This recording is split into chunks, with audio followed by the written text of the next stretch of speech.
Hello friends, आप सभी का मेरे यूट्यूब फैक्ट चैनल पर स्वागत है। हम लोग प्राचीन भारत का इतिहास का अध्ययन कर रहे हैं, जिसके अंतर्गत हम लोगों ने स्टार्ट किया है सिंधु घाटी सभ्यता। घाटी सभ्यता के अंतर्गत हम लोगों ने देखना शुरू किया था उत्खनन से प्राप्त महत्वपूर्ण स्थल। तो जिसमें हम लोगों ने सबसे पहले देखा था हड़प्पा स्थल के बारे में। हड़प्पा जो स्थल है, इसकी खोज दयाराम साहनी जी द्वारा 1921 में की गई थी, जिसकी वर्तमान में अवस्थिति पाकिस्तान के पंजाब प्रांत के साहिवाल क्षेत्र में इसकी अवस्थिति रावी नदी के तट पर पाई जाती है। फिर हम लोगों ने दूसरा महत्वपूर्ण स्थल देखा मोहनजोदड़ो। तो मोहनजोदड़ो शहर जो है, इसकी अवस्थिति वर्तमान में सिंध प्रांत के लरकाना जिले में अवस्थित है। तो जो मोहनजोदड़ो शहर है, उस वो जो इसकी अवस्थिति देखने को मिलती है, सिंध नदी के तट पर देखने को मिलती है। इसी प्रकार से आज हम लोग देखेंगे चन्हूदड़ो शहर के बारे में।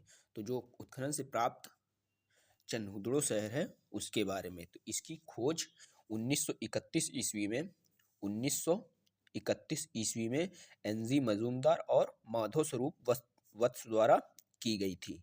तो जो चन्हूदड़ो शहर है, इसकी खोज 1931 ईस्वी में एनजी मजूमदार एवं माधव स्वरूप वत्स द्वारा की गई थी। तो वर्तमान में इसकी जो अवस्थिति देखने को मिलती है, पाकिस्तान में सिंध प्रांत जो है, सिंध प्रांत के नवाब साहब जिले में इसकी अवस्थिति पाई जाती है। तो ये क्या है, सिंधु घाटी सभ्यता का एक औद्योगिक नगर हुआ करता था। चन्हूदड़ो जो था, ये औद्योगिक नगर हुआ करता था, क्योंकि यहाँ से विभिन्न वस्तुओं के को निर्मित करने के कारखाने प्राप्त हुए हैं, जिसमें जैसे मोहर बनाने का यहाँ पर कारखाना प्राप्त हुआ है, मोहरे बनाने का कारखाना प्राप्त हुआ है। तो मोहरे जो हैं, विभिन्न सामग्रियों से मोहरों का निर्माण किया जाता था। तो जैसे पत्थर से मोहरों का निर्माण किया जाता था, मिट्टी से, तांबे से और कांसे से। तो इन चार पदार्थों से मोहरों का निर्माण किया जाता था, जिसमें पत्थर की सबसे ज़्यादा मोहरें प्राप्त हुई हैं, अर्थात सर्वाधिक मात्रा में जो मोहरें हैं, वो पत्थर से निर्मित हुई प्राप्त हुई हैं। इसी प्रकार से चन्हूदड़ो से एक खिलौने की प्राप्ति हुई है। खिलौने यहाँ से जो मिले हैं, इसमें मिट्टी, पत्थर, तांबा और कांसा से निर्मित खिलौनों की प्राप्ति हुई है। इसमें मिट्टी से निर्मित सर्वाधिक मात्रा में खिलौनों की प्राप्ति हुई है। तो खिलौना जो है, मिट्टी, पत्थर, तांबा और कांसा से निर्मित किए जाते थे। तो जिसमें सबसे ज़्यादा खिलौने प्राप्त हुए हैं, वो है मिट्टी के। इसी प्रकार से चन्हूदड़ो से ही हड्डी से निर्मित करने के उपकरण भी प्राप्त हुए हैं। हड्डी से निर्मित उपकरण भी इस क्षेत्र से प्राप्त हुए हैं। हड्डी से कई मातृ देवी की मूर्तियां भी बनाई जाती थी, जिसके यहाँ पर साक्ष्य प्राप्त हुए हैं। इसी प्रकार से चन्हूदड़ो से ही कांसे की एक बनी बैलगाड़ी भी प्राप्त हुई है। कांसे की बनी हुई एक बैलगाड़ी प्राप्त हुई है। तो बैलगाड़ी का मिलना क्या, बैलगाड़ी का मिलना आंतरिक यातायात के साधन का प्रतीक है। तो जिससे सिंधु घाटी सभ्यता के लोग आंतरिक यातायात के लिए बैलगाड़ी का इस्तेमाल करते होंगे। जब फिर लोथल जो शहर है, वहाँ से बंदरगाह से जहाज के साक्ष्य प्राप्त होना, जिससे ये पता चलता है कि सिंधु घाटी सभ्यता के लोग जो थे, विदेशी व्यापार भी किया करते थे। इसी प्रकार से चन्हूदड़ो शहर से लिपस्टिक के भी साक्ष्य मिले हैं। तो लिपस्टिक ये है सौंदर्य प्रसाधन का प्रतीक। तो यहाँ के जो लोग थे, सुंदरता में भी रुचि रखते थे। तो ये हो गया चन्हूदड़ो शहर के बारे में। अब हम लोग देखते हैं लोथल, जो लोथल शहर है, इसके बारे में। तो लोथल से पूर्व जो हम लोगों ने तीन महत्वपूर्ण स्थल देखे, हड़प्पा, मोहनजोदड़ो और चन्हूदड़ो। तो इन तीनों पुरा स्थलों की अवस्थिति वर्तमान में पाकिस्तान में पाई जाती है, किंतु ये जो लोथल है, तो लोथल की अवस्थिति भारत में है। तो इसकी खोज 1957 ईस्वी में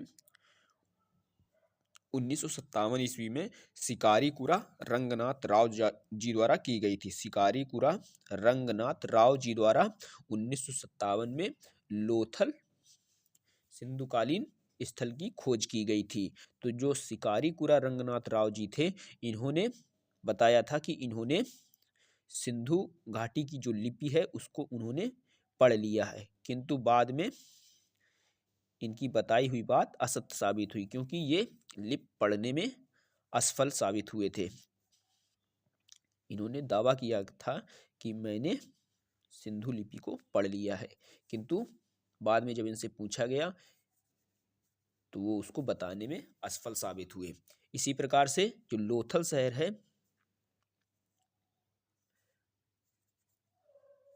लोथल को लघु हड़प्पा और लघु मोहनजोदड़ो भी कहा जाता है।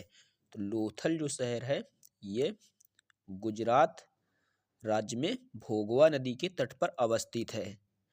तो ये जो लोथल की अवस्थिति देखने को मिलती है, अहमदाबाद शहर जो है उसके निकट ही इसकी अवस्थिति पाई गई है तथा ये भोगवा नदी के तट पर अवस्थित था। तो लोथल शहर जो था भोगवा नदी के तट पर अवस्थित था। अब हम लोग देख लेते हैं कि यहाँ से प्राप्त सामग्रियां क्या क्या हैं। जो लोथल शहर है यहाँ से एक गोदीवाड़ा अर्थात बंदरगाह की प्राप्ति हुई है। तो लोथल से एक बंदरगाह की प्राप्ति हुई है, डॉकयार्ड, गोदीवाड़ा या बंदरगाह। तो यहाँ से जहाज निर्माण कला का पता चलता है कि यहाँ के लोग जहाज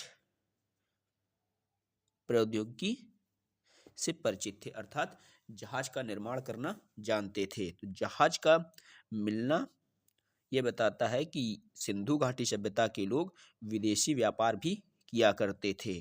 तो विदेशी व्यापार के अंतर्गत ये लोग मध्य पूर्व, जिसे कहा जाता है पश्चिमी एशिया, मेसोपोटामिया, मिस्र आदि क्षेत्रों से ये लोग विदेशी व्यापार किया करते थे।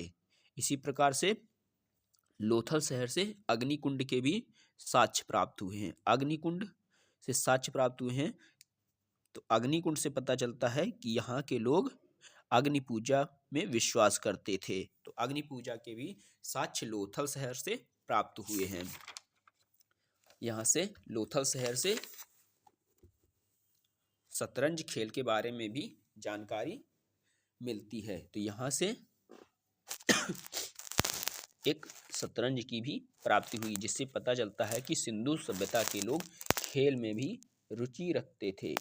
इसी प्रकार से लोथल शहर से 3 युगल समाधान प्राप्त हुए हैं। तो 3 युगल समाधान प्राप्त हुए हैं, जिससे पता चलता है कि यहाँ पर पुरुषों और महिलाओं को एक साथ दफनाया जाता था। तो जिससे यह प्रतीत होता है कि इस समय सती प्रथा प्रचलन में थी। तो सती प्रथा प्रचलन में थी, तो ये क्या है, सती प्रथा के लोथल शहर से साक्ष्य प्राप्त होते हैं। इसी प्रकार से सती प्रथा के जो भारत से साक्ष्य प्राप्त होते हैं उसके स्रोत जो हैं पुरातात्विक साक्ष्य में सिंधु घाटी सभ्यता में लोथल से प्राप्त होते हैं और कालीबंगन से प्राप्त होते हैं। इसी प्रकार से एक किताब है जो बताती है कि महाभारत काल में जो सती प्रथा के साक्ष्य मिलते हैं तो वो स्वैच्छिक प्रकृति के हैं, स्वैच्छिक प्रकृति के हैं। इसी प्रकार से भानुगुप्त का जो एरड़ अभिलेख है उससे भी सती प्रथा के बारे में जानकारी मिलती है। तो भानुगुप्त का जो एरड़ अभिलेख है उससे भी सती प्रथा के बारे में जानकारी मिलती है। और आज का एक क्वेश्चन है आप सभी को करना है, जिसको हम अगले वीडियो में बताएंगे। वे कौन कौन से शासक थे जिन्होंने सती प्रथा को प्रतिबंधित किया? तो विकल्प है, ए विकल्प है मोहम्मद बिन तुगलक, दूसरा विकल्प है अकबर, तीसरा विकल्प है औरंगजेब, चौथा विकल्प है विलियम बेंटिंक। तो इस क्वेश्चन को करना है सभी को। आज की वीडियो को यहीं तक रखते हैं। वीडियो अच्छा लगा हो तो वीडियो को लाइक करें, कमेंट करें, शेयर करें तथा बेल आइकन को जरूर प्रेस कर लीजिए, जिससे कि वीडियो सबसे पहले आप तक पहुंच सके। थैंक यू, धन्यवाद।